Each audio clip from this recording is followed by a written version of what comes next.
Now, Britain's economy has shrunk for the first time since last August as the impact of the Iran war starts to hit home. Yes, GDP, it's fallen by 0.1% in April as cancelled sporting events in the Middle East hit the services sector, while soaring petrol and diesel prices dragged down retail sales.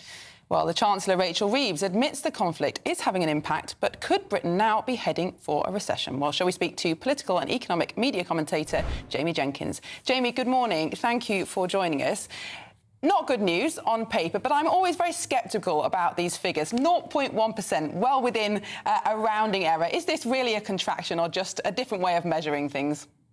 Yeah, so it's the first estimate from the Office for National Statistics. So there may be some subsequent revisions in future months. But I think what the figures need to be read into the wider context of a range of economic indicators. So if we look at the April figure itself, we have seen borrowing in April above the OBR forecast. I think it's over 24 billion that was borrowed.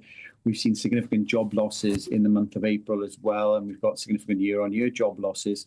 And March to April, there was a number of job losses there as well. So you've got to look at it in the round of all the economic indicators, which whilst the Iran war is having an effect, because obviously the cost of the pumps and some of the imports would have gone up as part of that, the underlying challenges in the economy aren't going away. We've been trundling along now for several months with very little to no growth overall. I think it's up by 1.2% on the year.